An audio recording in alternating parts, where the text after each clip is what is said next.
প্রিয় শিক্ষার্থীরা, আশা রাখি তোমরা সবাই ভালো আছো।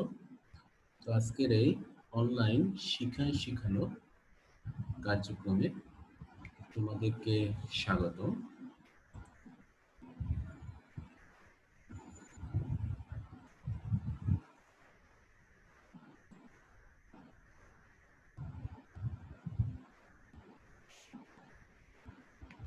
তো আজকে আমি তোমাদের সামনে যে বিষয়টা নিয়ে এসেছি, আমরা আসলে শুরুতে একটু সেই বিষয় পরিচিতি অর্থাৎ পাঠ পরিচিতিটা একটু জেনে নেই।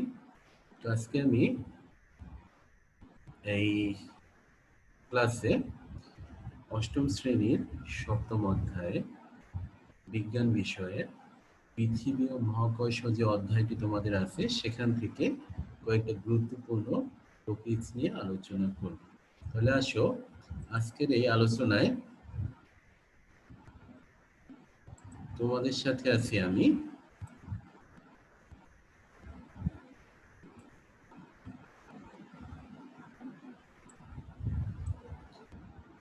তো আসো আমরা শুরুতে আজকের যে পাঠ, সে পাঠ থেকে তোমরা কি শিখন ফল অর্জন করতে পারবে সেটা আমরা একটু জেনে নিই। তাহলে আসো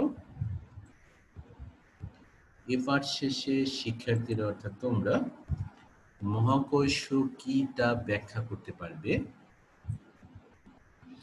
মহাকর্ষ ও অভিকর্ষের মধ্যে পার্থক্য কি পার্থক্য আছে সেটা তোমরা লিখতে পারবে বা বলতে পারবে। নিউটনের মহাকর্ষ সূত্র বিবৃত ও ব্যাখ্যা করতে পারবে। অভিকর্ষ ত্বরণ ব্যাখ্যা করতে পারবে। ভর ও ওজনের পার্থক্য করতে পারবে। তাহলে বুঝতেই পারছো শিক্ষার্থীরা, আজকে আমাদের যে পাঠ, এই পাঠটা তোমরা যদি খুবই মনোযোগ সহকারে শোনো, তাহলে এখান থেকে তোমরা খুবই গুরুত্বপূর্ণ কয়েকটা বিষয় সম্পর্কে তোমরা বুঝতে পারবে। তাহলে আসো আমরা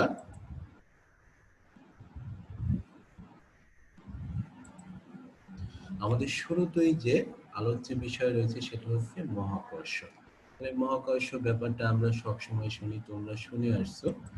তাহলে আসো মহাকর্ষ কাকে বলে সেটা জানার আগে আমরা কয়েকটা ঘটনার ক্ষেত্রে বলা আছে, আমরা একটু দেখি। দেখো, প্রথম ঘটনা, তুমি মাটি থেকে উপরে লাফ দিলে কিছুটা উপরে উঠে আবার নিচে নেমে আসে। এরকম ঘটনা আমাদের সবার জীবনে, প্রত্যেক জীবনে আমরা কেউ যদি উপরের দিকে খেলার ছলে লাফ দিই তাহলে কিছুটা উপরে উঠে আমরা আবার নিচে নেমে আসি। দ্বিতীয় যে ঘটনা আছে সেটা একটু খেয়াল করো। আবির ক্রিকেট খেলায় ছক্কা মারার পরে বলটি উপরে উঠে আবার ভূপৃষ্ঠে পড়ল। আবির কেন, সেটা অন্য যে কোনো হইতে পারে, সুমন হইতে পারে, নাসির হইতে পারে। আমরা সবাই, আমিও ছোটবেলায় খেলছি বা তোমরা এখন যারা ক্রিকেট খেলো সবাই দেখো, তোমরা যখন ছক্কা মারো সেই বলটা কিছুটা উপরে উঠে আবার সেটা কিন্তু উপরে একদম চলে যায় না, সেটা কিন্তু আবার ভূপৃষ্ঠে পতিত হয়। দ্বিতীয় যে ঘটনা আছে সেটা খেয়াল করো। আম গাছ হতে আম, কাঁঠাল গাছ হতে কাঁঠাল, এগুলো মাটিতে পড়ে। আম গাছ হতে আম, কাঁঠাল গাছ হতে কাঁঠাল, নারকেল গাছ হতে নারকেল, আপেল গাছ হতে আপেল, যাই বলি না কেন এগুলো কিন্তু গাছ থেকে যখন পড়ে, বোটা ছিঁড়ে যখন পড়ে, এগুলো কিন্তু ভূপৃষ্ঠে অর্থাৎ নিচে পতিত হয়। চতুর্থ যে ঘটনা আছে সেটা খেয়াল করো। তুমি একটি ঢিলকে খুব জোরে উপরের দিকে ছুরি মারলে, অর্থাৎ তুমি মনে মনে চিন্তা করলে যে আজকে আমি কি করব, একটা ঢিলকে এমন ভাবে ছুঁড়ে মারবো যে ঢিলটাকে আমি উপরের দিকে পাঠাবো, সেটা আর পৃথিবী পৃষ্ঠে ফিরে আসবে না। অর্থাৎ পৃথিবীর এই যে এরিয়া সেটাকে আমি ছাড়িয়ে উপরের দিকে নিয়ে যাবো। তাহলে সেক্ষেত্রে কি সেটা সম্ভব? সম্ভব নয়। তুমি কিছু সময় পর দেখবে ঢিলটা তুমি উপরে ছুটছিলে কিন্তু ঢিলটা আবার ভূপৃষ্ঠে ফিরে আসলো। তাহলে এই যে ঘটনাগুলো কেন ঘটলো, তাহলে এখান থেকে আমরা বুঝতে পারি যে অবশ্যই পৃথিবীর সাথে তাদের একটা এই যে আকর্ষণ রয়েছে, তার কারণে এই সকল বস্তুগুলা পৃথিবীর আকর্ষণ বলে সীমাকে না ছাড়িয়ে আবার পৃথিবী পৃষ্ঠে ফিরে এসেছে। তাহলে আমরা কি বলতে পারি, এই যে মহাবিশ্বের সকল বস্তুকণা একে অপরকে নিজের দিকে এই যে একটা বলে আকর্ষণ করে, আর এই যে আকর্ষণ বলে, আকর্ষণ বলটাকে বলা হয় মহাকর্ষ। তাহলে এই সকল উদাহরণের মাধ্যমে আমরা মহাকর্ষকে এভাবে সংজ্ঞায়িত করতে পারি যে মহাবিশ্বের সকল বস্তুকণা একে অপরকে নিজের দিকে আকর্ষণ করে। আর এই যে আকর্ষণ বল, এই আকর্ষণ বলটাকে বলা হয় কি? মহাকর্ষ।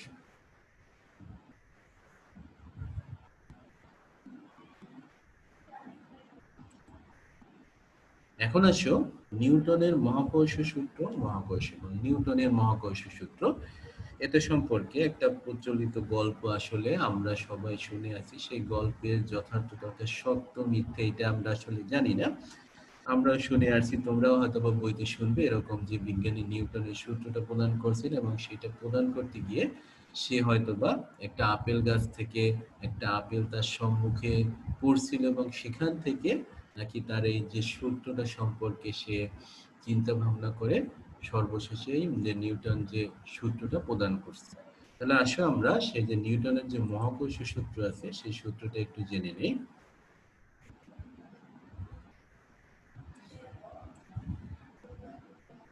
সূত্রটা দেখো, মহাবিশ্বের প্রতিটি বস্তুকণা একে অপরকে নিজের দিকে আকর্ষণ করে এবং এই আকর্ষণ বলের মান বস্তুদ্বয়ের ভরের গুণফলের সমানুপাতিক, এদের দূরত্বের বর্গের ব্যস্তানুপাতিক এবং এই বল বস্তুদ্বয়ের সংযোজক সরলরেখা বরাবর ক্রিয়া করে।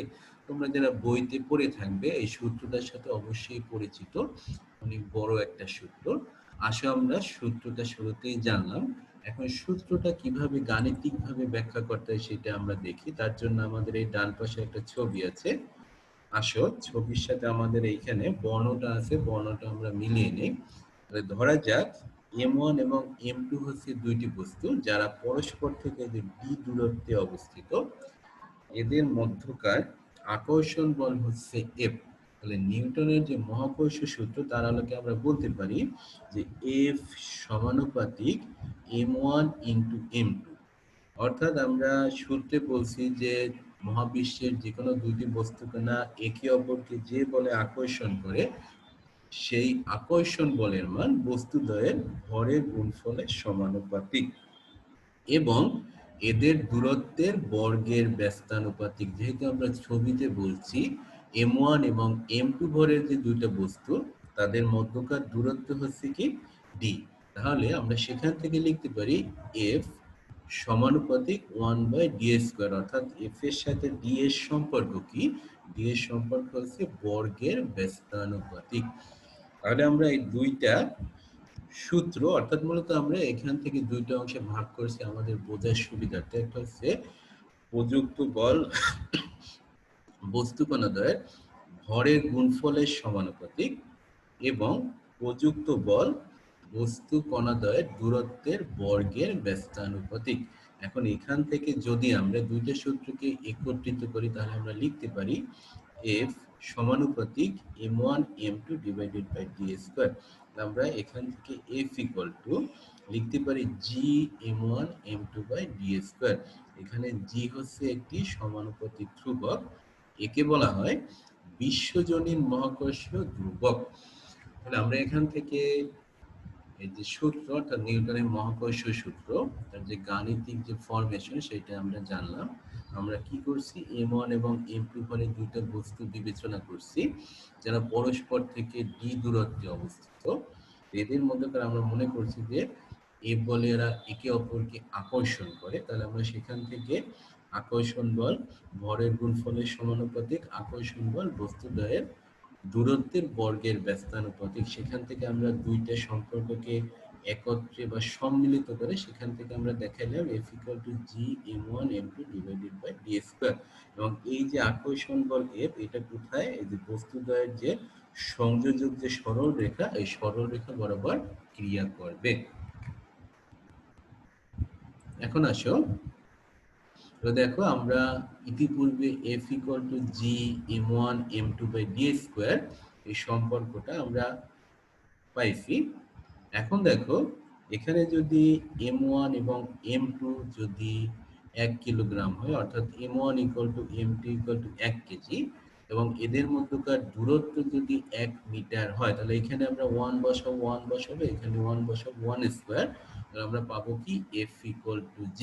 অর্থাৎ আমরা এখান থেকে কি বলতে পারি, 1 কেজি ভরের দুইটি বস্তু পরস্পর থেকে 1 মিটার দূরত্বে অবস্থান করে একে অপরকে যে বলে আকর্ষণ করবে তার মান হচ্ছে জি, অর্থাৎ বিশ্বজনীন মহাকর্ষীয় ধ্রুবক এর সমান। এখন আসো আমরা নিউটনের যে মহাকর্ষ সূত্রের যে গাণিতিক রূপটা পেলাম সেখান থেকে আমরা কয়েকটা গুরুত্বপূর্ণ বিষয় সম্পর্কে আমরা ধারণা দিতে পারি। সেটা কি, যদি দূরত্ব নির্দিষ্ট রেখে আমরা ডি এর মানকে অপরিবর্তিত রাখবো, বস্তুদ্বয়ের ভরের গুণফল এখন যা আছে তার আমরা যদি দ্বিগুণ করি তাহলে এদের মধ্যকার আকর্ষণ বলের মানও দ্বিগুণ হবে। কারণ আমরা বলছি যে বলের সাথে বস্তুদ্বয়ের ভরের সম্পর্ক কি এদের গুণফলের সমানুপাতিক। তাই ভরের গুণফল যদি আমরা দ্বিগুণ করি তাহলে এফ এর মান অর্থাৎ আকর্ষণ বল হবে দ্বিগুণ। আমরা যদি ভরের গুণফল যদি 3 গুণ করি আকর্ষণ বল হবে 3 গুণ, 4 গুণ করলে হবে 4 গুণ। এভাবে আমরা 5 গুণ, 6 গুণ, 7 গুণ যাই করি না কেন এফ এর মান কি হবে তত গুণ হবে। এখন আসে আমরা যদি আবার দুইটা বস্তু কণা তাদের ভরকে যদি অপরিবর্তিত অর্থাৎ নির্দিষ্ট রেখে এদের মধ্যকার দূরত্বের যদি পরিবর্তন করি, সেটা কিভাবে, দূরত্ব যদি আমরা দ্বিগুণ করি তাহলে এফ এর মান কি হবে, এখন যা আছে তার 4/1 অর্থাৎ 1/4 হবে। যদি আমরা 3 গুণ করি তাহলে বলের মান হবে 9/1। যদি আমরা 4 গুণ করি তাহলে বলের মান কত হবে, কেউ কি বলতে পারো? হ্যাঁ, অবশ্যই সেটা কত হবে, সেটা হবে তোমার 16/1। এভাবে যদি আমরা বস্তু কণাদ্বয়ের ভরের গুণফল বা ভরদ্বয়কে যদি আমরা অপরিবর্তিত রেখে এদের মধ্যকার দূরত্বকে যদি 5 গুণ করি তাহলে বলের মান কত হবে, 25/1।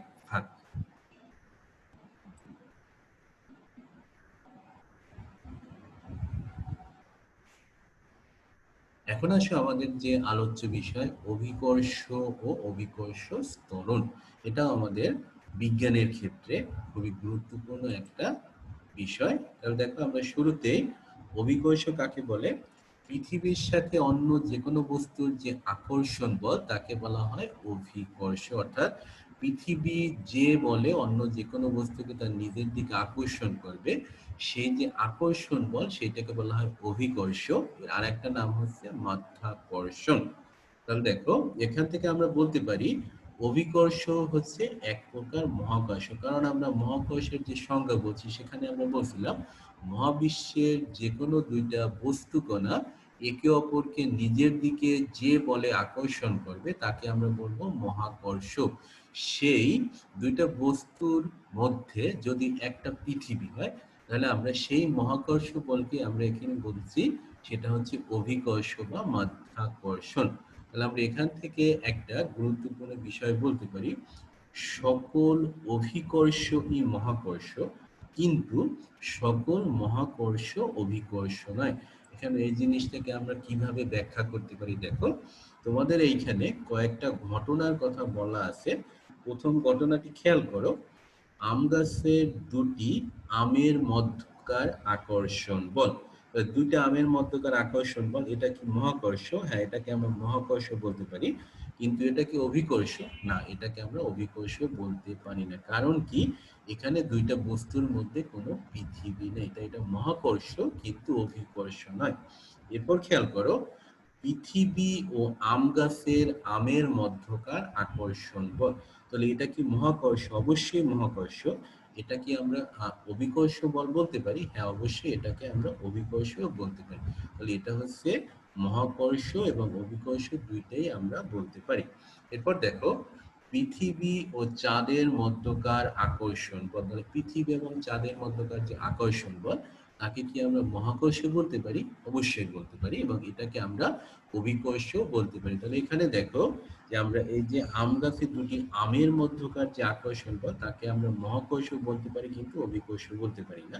কিন্তু নিচের দুইটা যে বলের কথা তারা যেমন অভিকর্ষ আবার সেই একইভাবে তারা মহাকর্ষ। তাহলে এখান থেকে আমরা এই উদাহরণের সাহায্যে কি বলতে পারি যে সকল অভিকর্ষ বলই হচ্ছে মহাকর্ষ কিন্তু সকল মহাকর্ষ বল অভিকর্ষ নয়।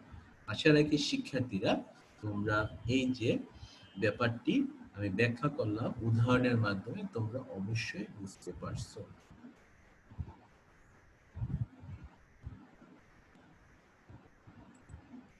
এখন আসো অভিকর্ষ ত্বরণ, যাকে ইংরেজিতে বলা হয় গ্র্যাভিটি। আমরা একটু অভিকর্ষ ত্বরণ সম্পর্কে জানবো। তাহলে শুরুতে আমরা অভিকর্ষ ত্বরণের সংজ্ঞাটা কি দেখো। অভিকর্ষ বলের প্রভাবে ভূপৃষ্ঠে মুক্তভাবে পড়ন্ত বস্তুর বেগ বৃদ্ধির হারকে অভিকর্ষ ত্বরণ বলে। অর্থাৎ একটা বস্তুকে যদি উপর থেকে আমরা ছেড়ে দেই, তাহলে ওই বস্তুটা যদি তোমার অভিকর্ষ বলের প্রভাবে কোনো বাধাহীনভাবে অর্থাৎ মুক্তভাবে পড়তে থাকে, তাহলে সময়ের সাথে তার যে বেগ বৃদ্ধি পাবে অর্থাৎ বেগ বৃদ্ধির যে হার, সেটাকে আমরা বলবো অভিকর্ষ ত্বরণ। অভিকর্ষ ত্বরণকে আমরা, যেহেতু ইংরেজি হচ্ছে গ্রাভিটি, তো এটাকে আমরা জি দ্বারা প্রকাশ করি এবং পরিমাপের একক হচ্ছে মিটার পার সেকেন্ড স্কয়ার। এটাকে আমরা এইভাবে লিখে প্রকাশ করি। এখন আসো অভিকর্ষ ত্বরণের একটা গাণিতিক রাশিমালা আছে, সেইটাকে আমরা কিভাবে প্রতিপাদন করব। দেখো, আমরা মনে করছি যে এটা হচ্ছে আমাদের পৃথিবী, যার ভর হচ্ছে এম, বড় হাতের এম, এবং পৃথিবী পৃষ্ঠে একটা বস্তু আছে যার ভর হচ্ছে এম, ছোট হাতের এম, এবং পৃথিবীর কেন্দ্র হতে এই যে এম ভরের বস্তু তার দূরত্ব হচ্ছে ডি। তাহলে এই পৃথিবীর সাথে এই বস্তুর যে আকর্ষণ বল হবে, তাকে আমরা নিউটনের যে মহাকর্ষ সূত্র আছে তার আলোকে আমরা লিখতে পারি F equal to G M M divided by D square. আবার আমরা সবাই জানি অভিকর্ষ বল F equal to M G. তাহলে দেখো আমাদের দুইটা যে আমরা সমীকরণ পেলাম, তাদের উভয়ের বাম পক্ষে আছে এফ এবং এফ। তাহলে আমরা বলতে পারি দুইটা সমীকরণের ডান পক্ষ সমান, অর্থাৎ M G equal to G M M divided by D square. এখন দেখো এখানে আমাদের দুটো সমীকরণের উভয়ের এম, এই যে রাশিটা আছে এটা হচ্ছে আমাদের কমন, তাই আমরা উভয় পক্ষ হতে এম যে রাশিটা তাকে আমরা বাদ দিতে পারি। তাহলে আমরা এখান থেকে লিখতে পারি অর্থাৎ G equal to G M divided by D square. তাহলে এটা হচ্ছে আমাদের অভিকর্ষ ত্বরণ জি এর গাণিতিক রাশিমালা। তাহলে এখান থেকে প্রিয় শিক্ষার্থীরা আমরা অভিকর্ষ ত্বরণ কাকে বলে তার সংজ্ঞাটা আমরা জানলাম, তাকে কিভাবে প্রকাশ করা হয়, পরিমাপের একক কি, এর গাণিতিক রাশিমালা আমরা কিভাবে প্রতিপাদন করছি, সেটা আমরা এখান থেকে দেখে নিলাম।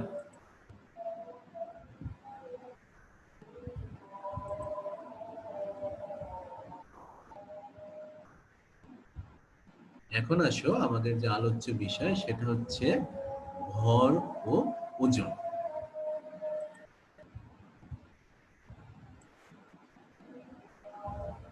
শুরুতে আমরা ভর জিনিসটা কি সেটা আমরা আলোচনা করব। তার আগে আমরা একটু খেয়াল করি, আমরা সবাই আসলে বাস্তব জীবনে বিভিন্ন ক্ষেত্রে ব্যবহার করি যে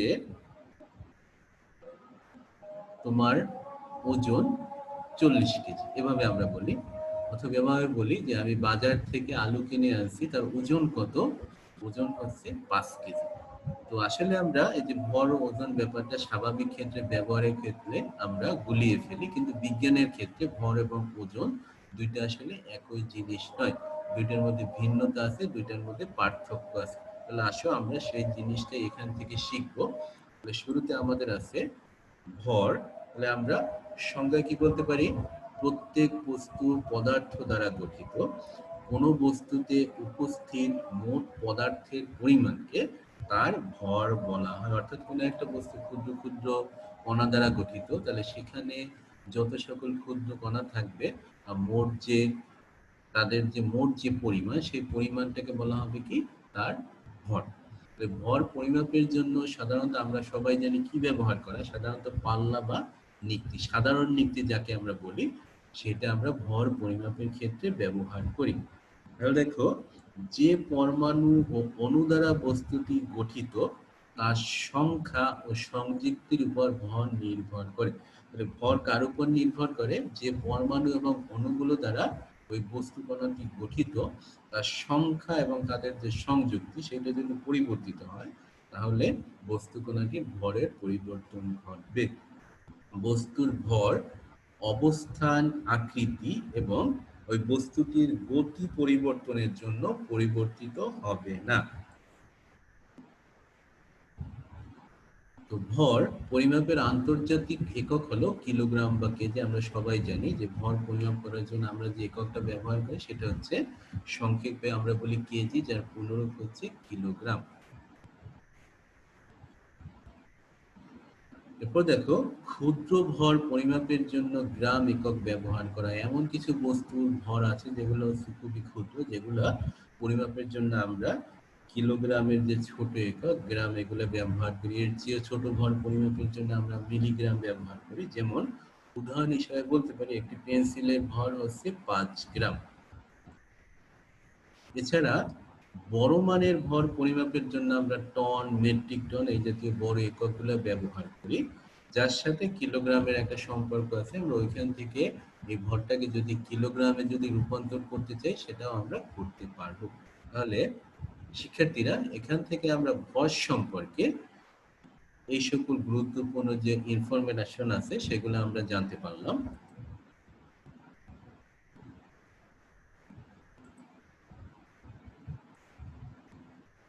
এখন আছে ওজন। ওজন ইংরেজি হচ্ছে ওয়েট। তাহলে শুরুতে আমরা ওজন কাকে বলে সেই সংজ্ঞাটা জানবো। কোনো বস্তুকে পৃথিবী তার কেন্দ্রের দিকে যে বলে আকর্ষণ করে, অর্থাৎ আমরা সবাই জানি যে পৃথিবী সকল বস্তুকে তার কেন্দ্রের দিকে আকর্ষণ করে, আর এই যে আকর্ষণ বল তাকেই বলা হয় ওই বস্তুটির ওজন। ওজন ইংরেজি যেহেতু ওয়েট, তাই ওজনকে ডব্লিউ দ্বারা প্রকাশ করা হয়। কোনো বস্তুর ভর যদি m এবং পৃথিবীর কোনো স্থানে অভিকর্ষ ত্বরণ যদি g হয়, তাহলে বস্তুটির ওজন w কত হবে? mg। ওজন পরিমাপের একক হচ্ছে নিউটন, যাকে বড় হাতের n দ্বারা প্রকাশ করা হয়। উদাহরণ হিসেবে আমরা বলতে পারি একটি বস্তুর ভর পৃথিবী পৃষ্ঠে হচ্ছে 10 কেজি, তাহলে তার ওজন কত? তোমরা কি বলতে পারো? তাহলে দেখো, আমরা জানি W = mg, তার m এর মান আমরা 10 বসালাম, আর g এর যে আদর্শ মান 9.8, আর এটা যদি আমরা করি গুণ করলে হয় 98 নিউটন। তাহলে এখান থেকে আমরা কি বুঝলাম? একটা বস্তুর ভর যদি 10 কেজি হয় তাহলে তার ওজন হবে কত? 98 নিউটন। তাহলে আমরা একটু আগে বলছিলাম যে বাস্তবিক ক্ষেত্রে ভর এবং ওজন দুইটা টপিকসকে আমরা একত্রিত করে ফেলি। যেমন আমরা বলি যে এই বস্তুটার ওজন হচ্ছে এত কেজি, আসলে ওজন পরিমাপের একক কেজি নয়। আমরা কি শিখলাম? ওজন পরিমাপের একক হচ্ছে নিউটন।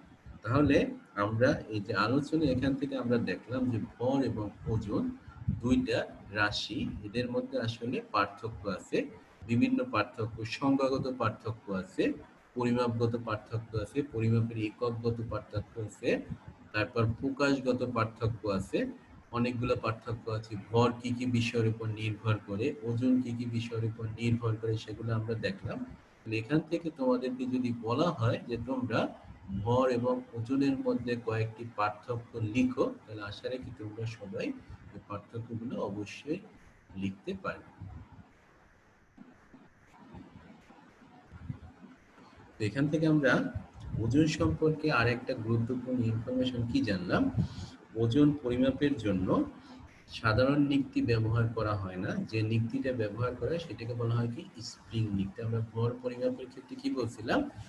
সাধারণ নিক্তি ব্যবহার করে ভর পরিমাপ করা হয়, কিন্তু ওজন পরিমাপের জন্য আমরা সাধারণ নিক্তি ব্যবহার করব না, তার জন্য আলাদা একটা নিক্তি আছে যাকে বলা হয় কি?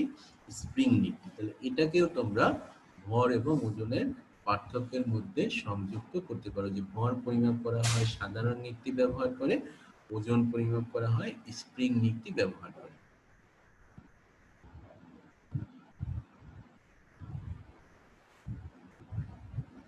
তো প্রিয় শিক্ষার্থীরা, আজকে আমরা যতটুকু আলোচনা করলাম তার আলোকে তোমাদের বাসায় কিছু কাজ থাকবে, তোমরা এগুলা বাসায় প্র্যাকটিস করবে। বাসার কাজগুলো কি কি? 1 নম্বর, মহাকর্ষ কাকে বলে, এটা আমরা শুরুতেই শিখছি। 2 নম্বর, নিউটনের মহাকর্ষ সূত্রটি লিখো। এবং গাণিতিক ব্যাখ্যা দাও। নিউটনের মহাকর্ষ সূত্র কি সেটা আমরা ওইখানে বলছি, এবং সেটাকে আমরা ছবি এঁকে কিভাবে গাণিতিকভাবে ব্যাখ্যা দেওয়া যায় সেটা আমরা শিখেছি। 3 নম্বর, অভিকর্ষ কাকে বলে? মহাকর্ষ অভিকর্ষের মধ্যে পার্থক্য লিখো। অভিকর্ষ বলের সংজ্ঞা কি সেটা আমরা শিখছি। মহাকর্ষ এবং অভিকর্ষের মধ্যে কি কি পার্থক্য হতে পারে সেটা তোমরা এখান থেকে খুঁজে বের করে কয়েকটা পার্থক্য তোমরা নিজেরা বাসায় লিখো। 4 নম্বর, সকল অভিকর্ষই মহাকর্ষ, কিন্তু সকল মহাকর্ষ অভিকর্ষ নয়, উক্তিটি ব্যাখ্যা করো। এক্ষেত্রে আমরা কয়েকটা উদাহরণের মাধ্যমে যে সকল অভিকর্ষ বলকে আমরা মহাকর্ষ বলতে পারি, কিন্তু সকল মহাকর্ষ বলকে আমরা অভিকর্ষ বলতে পারি না, সেটা আমরা ব্যাখ্যা করছি। তোমরাও আশা রাখি সেটা খুব সুন্দরভাবে এখান থেকে ব্যাখ্যা করতে পারবে। 5 নম্বর, অভিকর্ষ ত্বরণ কাকে বলে? এর গাণিতিক যে একটা রাশিমালা আছে সেটা কিভাবে নির্ণয় করা যায় সেটা তোমরা নির্ণয় করবে। 6 নম্বর, ভর ও ওজন কাকে বলে? এদের মধ্যে 4টি পার্থক্য লিখো। 7 নম্বর দেখো, একটা অঙ্ক আছে, ছোট একটা অঙ্ক। একটি পেন্সিলের ভর 10 গ্রাম হলে এর পৃথিবী পৃষ্ঠে ওজন নির্ণয় করে। একটা পেন্সিলের ভর দেওয়া আছে, তাহলে পৃথিবী পৃষ্ঠে তার ওজন কত হবে? আমরা যে ওজনের যে গাণিতিক রাশিমালা পেয়েছি সেখান থেকে অবশ্যই তোমরা এই পেন্সিলের ওজন কত হবে সেটাকে তোমরা নির্ণয় করবে। অবশ্যই খেয়াল রাখবে ভরটা তোমার গ্রামে দেওয়া আছে, এটাকে তোমরা কেজিতে নিয়ে তারপর এর ওজন কত সেটা তোমরা বের করবে।